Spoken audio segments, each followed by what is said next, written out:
বিসমিল্লাহির রহমানির রহিম। নাহমাদুহু ওয়া নুসাল্লি আলা রাসূলিল কারীম। সাংবাদিক বন্ধুগণ, আসসালামু আলাইকুম ওয়া রাহমাতুল্লাহি ওয়া বারাকাতুহু। আজকে মূলত আমি এসেছি আমার কনস্টিটিউয়েন্সির বিষয়ে কিছু আলাপ করার জন্য। আমার কনস্টিটিউয়েন্সি হচ্ছে কুমিল্লা 11-14 গ্রাম। এটা একটি উপজেলা, একটা কনস্টিটিউয়েন্সি ছিল এবং ভোটার সংখ্যা হচ্ছে 4,20,000। সরকারের বর্তমান যে নীতিমালা, যে অ্যাভারেজ ভোট সংখ্যা 4 লাখের উপরে হইতে হবে, তো 14 গ্রাম সেটা স্যাটিসফাই করে।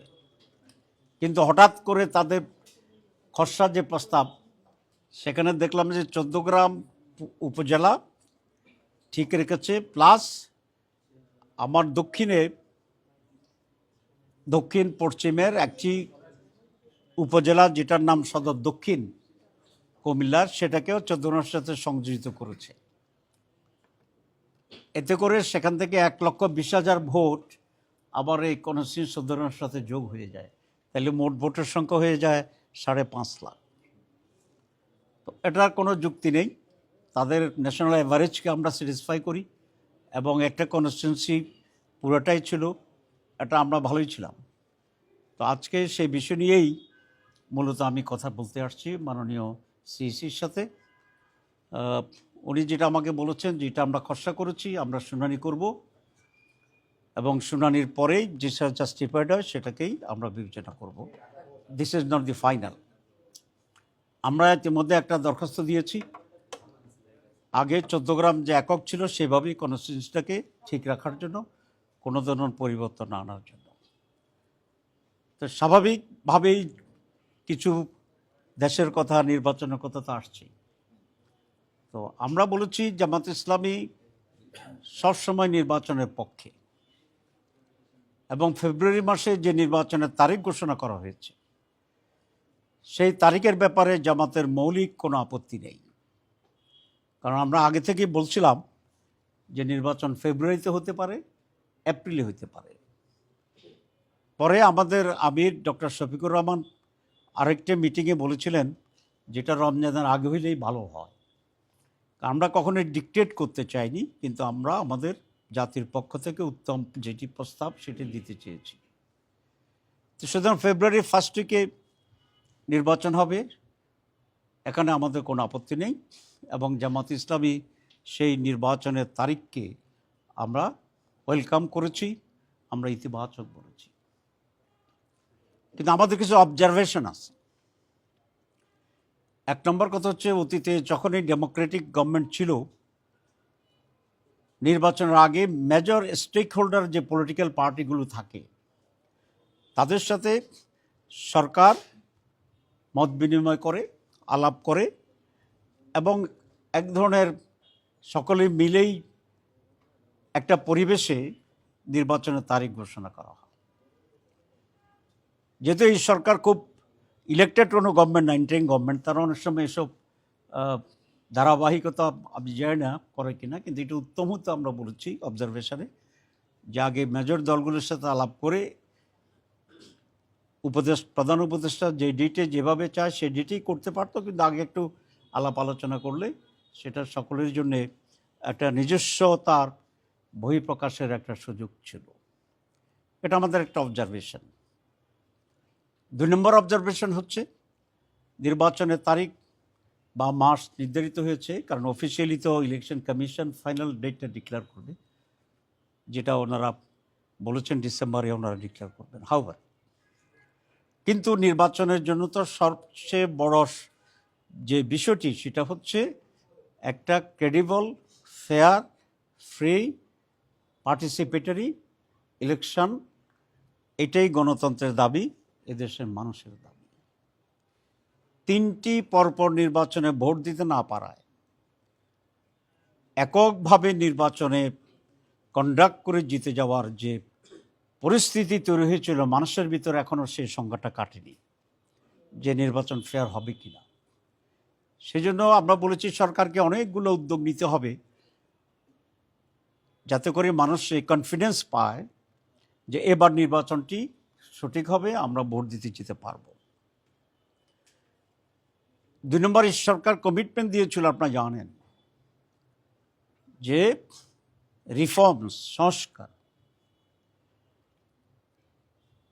বিচার এবং নির্বাচন। তো তাহলে নির্বাচনের আগেই আরও দুটো কাজ সারতে হবে আমাদেরকে। একটা হচ্ছে বিচারকে দৃশ্যমান করতে হবে, সিম্বলিক করতে হবে। সকল বিচারের সময় সম্ভব না, আমরা এটা জানি, কিন্তু এটা সিম্বলিক এবং দৃশ্যমান করতে হবে যে গভর্নমেন্ট বিচারে সিনসিয়ার আছে, তারাও জুলাইয়ের চেতনাকে ধারণ করে কালপিটদেরকে শাস্তির ব্যবস্থায় আওতায় আনবে। আর 2 নম্বর হচ্ছে সংস্কার। এটা প্রধান উপদেষ্টা বলছেন, এটা আমার মূল এজেন্ডা। আগের মতোই যদি আমরা থেকে যাই পুরোপুরিভাবে, তো তাহলে what is the difference between this government and the last governments?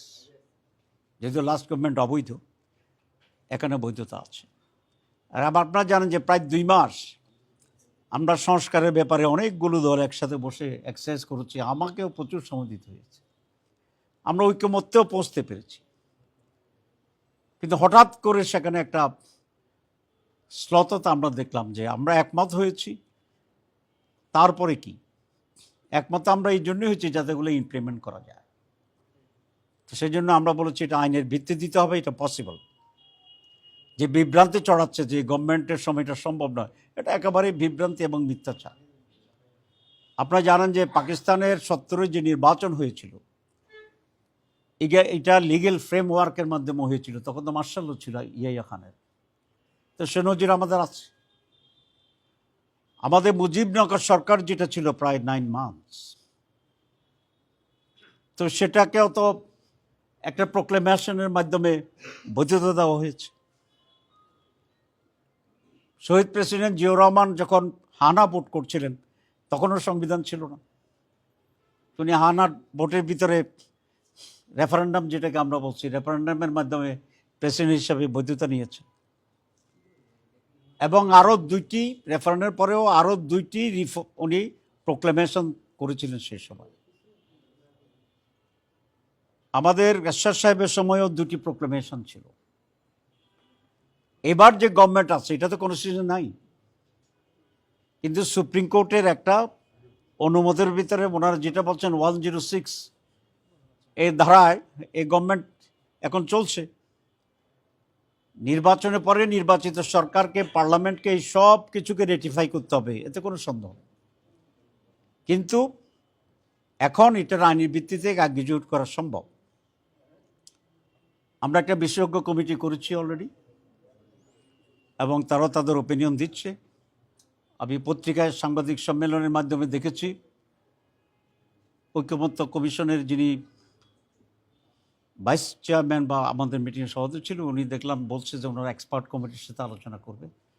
আমরা এটাকে ওয়েলকাম জানাচ্ছি, এবং এক্সপার্ট কমিটির ওপিনিয়ন নিঃসন্দেহে পজিটিভ থাকবে, যেহেতু আমাদের ডাইরেক্ট ইনস্টেন্স আছে।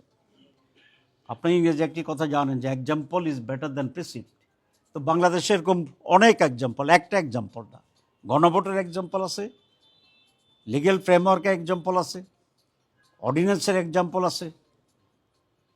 তো যে কোনো একটাকে এখন আমরা ব্যবহার করে এটাকে আমরা বইতে দিতে হবে, এবং সংস্কারের ভিত্তিতেই নির্বাচন হইতে হবে, যেটি কিছুটা হইলেও ফেয়ার ইলেকশনের একটা আস্থা বা ফেয়ার ইলেকশন হবে এরকম একটা কনফিডেন্স মানুষের গ্রো করতে পারে।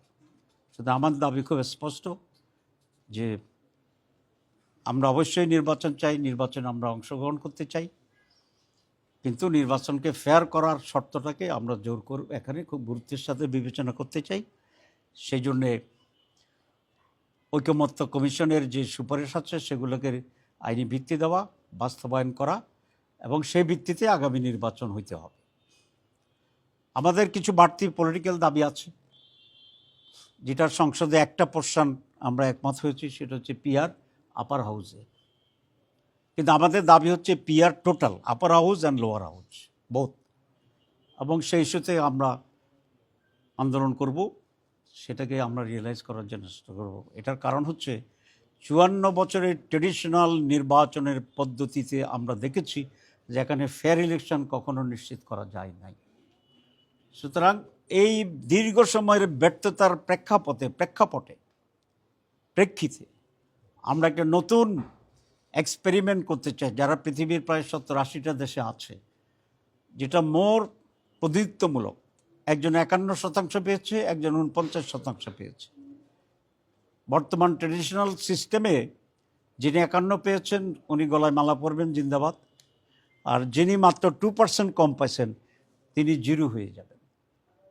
আগে যখন ইলেকশন করতাম, বিশেষ করে মহিলারা বলতো বাবা ভোট পাসাবো না, তখন বুঝতাম না, এখন থেকে ঠিকই আছে, মানে that will not be valued at all. কিন্তু পিআর সিস্টেমে আপনি 49% এখানে পেয়েছেন, আর কোথাও আপনি 52% পেয়েছেন, আর কোথাও আপনি 10% পেয়েছেন। সারা বাংলাদেশের ইন টোটালিটি আপনার স্ট্রেংথটা কী সেটা প্রতিনিধিত্ব হবে, এবং সেই প্রফেশন আনুপাতিক করেই আপনি পার্লামেন্টে আসন গ্রহণ করবেন।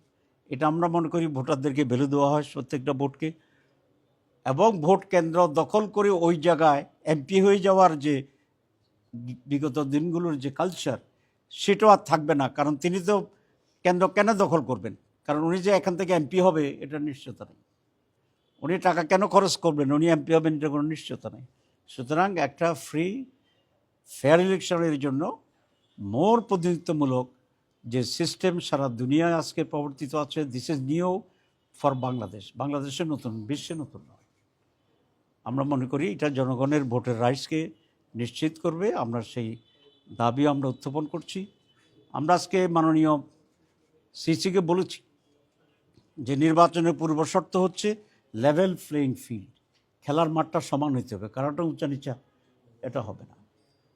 এবং উনি আমাদেরকে নিশ্চয়তা দিচ্ছেন, বলেছেন, যদিও এটা আজকে আমার জামাতের পক্ষ থেকে ওইরকম প্রতিনিধিত্বমূলক নয়, তারপর উনি বলেছেন যে আমার দিক থেকে আমি সাধ্যমতো এই ব্যাপারে আমি সিরিয়াস থাকব।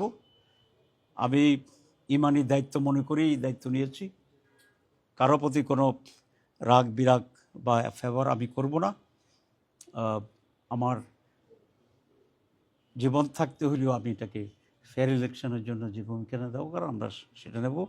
আমরা চিফ ইলেকশন কমিশনের উপরে এখনও আস্থা রাখতে চাই, এবং আগামী দিনে আমাদের এই যে লেভেল প্লেইং ফিল্ড তৈরি করা, তারপরে ঐকমত্য কমিশনের এটা বাস্তবায়ন করা, তারপরে পুলিশ, এসপি, ডিসি তাদেরকে সঠিক নিরপেক্ষ লোকদেরকে বসানো এবং বিভিন্ন জায়গায় সেট এবং ট্রান্সফার করা, এগুলো খুবই জরুরি, এবং আমরা সেইটা দেখতে চাই। এবং আমরা এরকম একটি বাংলাদেশের মানুষ অথবা বাংলাদেশ আর কোনো রিগড মানে দখল বা আনফেয়ার ইলেকশন বাংলাদেশ আর সহ্য করার মতো ক্ষমতা বাংলাদেশের নেই। এরকম কোনো কিছু হলে এদেশের মানুষ আবার রাস্তায় নামবে, এবং কোনো দখলীয় নির্বাচনকে এদেশের মানুষ গ্রহণ করবে না। আপনাদের সবাইকে ধন্যবাদ। আপনারা সবসময় বলেন যে সংস্কার এবং যে বিচারিক প্রক্রিয়া এটা দৃশ্যমান হতে হবে, এইটা আসলে মাপকাঠিটা কি আপনাদের কাছে? এটা মাপকাঠি সংস্কারের ব্যাপারে তো একটা মাপকাঠি আপাতত হয়েছে, যদি এটা সম্পূর্ণ নয় আর অনেক সংস্কার প্রয়োজন হবে। সেগুলো হচ্ছে বাংলাদেশের রাজনৈতিক দলগুলো বসে সরকারের কমিশন সহ আমরা যে কতিপয় বিষয়ে একমত হয়েছি, আপাতত এগুলোই আমি এটাকে মাপকাঠি বলতে চাচ্ছি, যদিও দিস ইজ নট ফাইনাল। কারণ আমরা ক্ষমতা গেলে আমরা আরও অনেক বেশি সংস্কার করব ইনশাআল্লাহ। তো এগুলো অ্যাটলিস্ট বাস্তবায়ন করা দরকার, এবং এর ভিত্তিতে নির্বাচন হইতে হবে। আইন শৃঙ্খলার ব্যাপারে আমাদের আলোচনা হয়েছে। উনি এক্ষেত্রেও বলেছেন যে সীমাবদ্ধতা আছে, এটা উনিও বলেছেন, আমরাও বলেছি। কিন্তু উনি আশ্বস্ত করেছেন যে এ ব্যাপারে আরও শক্তি বৃদ্ধি করা এবং তাদেরকে মোটিভেট করা, এসব ব্যাপারে তারা কাজ করছেন, এবং তারা হোপফুল যে সকলে মিলে এরকম একটা পরিস্থিতি তারা ইমপ্রুভ করতে পারবে। কিন্তু আমরা আমাদের কনসার্ন যেটা, সেটা আমরা পেশ করছি যে এখানে আইনশৃঙ্খলা পরিস্থিতি এখনও সুষ্ঠু নির্বাচনের লেভেলে পৌঁছায়। ডিপেন্ডস শর্ত। আমরা যেই কারণে জুলাই সনদ তৈরি হয়েছে, আলী রিয়াজ সাহেবের প্রথম দিনের উদ্বোধনী বক্তব্যটা আমি আশা করি আপনারা সংগ্রহ করবেন, যে এখানে সংস্কার করতে হবে। যদি যে সংস্কারে আমরা একমত হয়েছি সেটা যদি আইনি ভিত্তি দেওয়া হয় এবং সেই পরিপ্রেক্ষিতে নির্বাচনের ব্যবস্থা গ্রহণ করা হয়, তাহলে আমরা অবশ্যই সিগনেচার করব। কিন্তু অর্থহীন একটা কাগজে সিগনেচার করার কোনো মানে নেই। আরেকটা বিষয় জানা ছিল, সেটা হচ্ছে কমিশন তো আচরণবিধি নিয়ে কাজ করছে, যেবারে পোস্টার ব্যবহারটা বাতিল যাচ্ছে, সেই সাথে বিভিন্ন কেন্দ্রগুলোতে সিসিটিভি ফুটেজের সিসিটিভি ক্যামেরা স্থাপন করতে যাচ্ছে। এই নিয়ে আপনাদের কোনো ইয়া করেছেন আপনারা? হ্যাঁ, আমরা তো আচরণবিধিতে কি যুক্ত হতে পারে? প্রত্যেক ভোট সেন্টারে সিসি ক্যামেরা ফিট করার ব্যাপারে এটা আমাদের অরিজিনাল প্রস্তাব ছিল এবং এটা আমরা কন্টিনিউ করেছি। সুতরাং এই সিদ্ধান্তকে আমরা স্বাগত জানাই। আর আইনশৃঙ্খলা পরিস্থিতিতে যারা ভূমিকা রাখবে তাদের জন্য যে বডি ক্যামেরা যে প্রস্তাব করেছে, এটাও আমাদের প্রস্তাব ছিল আগে, এটা অ্যাকসেপ্ট করেছে ইলেকশন কমিশন, এই জন্য আমরা ধন্যবাদ জানাই। আর আচরণবিধি ওনারা তৈরি করছে, ওনারা করে আমাদেরকে যখন খসড়া দেবে তখনই আমরা এই ব্যাপারে আমাদের বিস্তারিত মত এবং পুরো সুপারিশ দেব।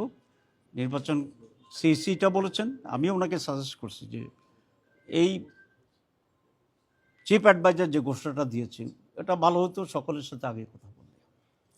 তো আমি ওনাকে বলেছি আপনি মেজর পলিটিক্যাল স্টেক যারা তাদের সাথে মিটিং করেন, উনি এটাতে রাজি হয়েছে এবং আমরা আশা করি তারা মিটিং করবে। এর বাইরেও জামাত ইসলামের পক্ষ থেকে সরাসরি আমরা একটা ডেলিগেশন দেখা করব। আজকেরটা তো বলেছি অনেকটা আমার এলাকার, আর তার প্রাসঙ্গিকভাবে আমরা ছোট করে একটু জানতে চাই, আপনাদের দলের পক্ষ থেকে কিন্তু বিভিন্ন সময় বলা হচ্ছিল যে কমিশন যেহেতু কোনো ধরনের নির্বাচন আয়োজন করেনি, বর্তমান যারা আছে তাদের আপনারা হচ্ছে মাঝামাঝি অবস্থান একটা এরকম মতামত ছিল আপনাদের। এখন এই অবস্থায় এসে আপনাদের কমিশনের প্রতি এটা কতটুকু আসবে? না, আমরা তো বলেছি কমিশনের এখন পর্যন্ত কমিশনের যতটুকু ভূমিকা সে ব্যাপারে আমাদের কোনো আপত্তি নেই। কিন্তু এটা হচ্ছে ফার্স্ট রাউন্ড সেকেন্ড রাউন্ড খেলা, ফাইনাল সেমিফাইনাল তারা কিভাবে করে সেটা আমরা দেখব। যদি এটা নিরপেক্ষ নির্বাচনের জন্য উপযোগী হয় এবং যা যা এদেশের মানুষ আশা করে সুস্থ নির্বাচনের ব্যবস্থা গ্রহণ করা, সেটা যদি ওনারা করেন তাহলে তো কোনো আপত্তি নেই।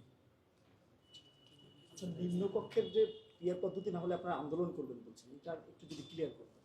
হ্যাঁ, আমরা আমাদের যে মানে নিম্নপক্ষী ক্লিয়ার না হলে আপনারা নির্বাচনে যাবেন কিনা? জি, আমরা তো নির্বাচনে যাব এটা বলে দিয়েছি, এক নম্বর কথা। 2 নম্বর, নির্বাচনে যাওয়ার আগে যে সমস্ত আমাদের দাবি শর্ত আছে এটা নিয়ে আমরা পার্শ্ব করতে আসি, পার্শ্ব করব এবং আমরা আশা করি আমরা আমাদের লক্ষ্যে পৌঁছতে পারব। Thank you.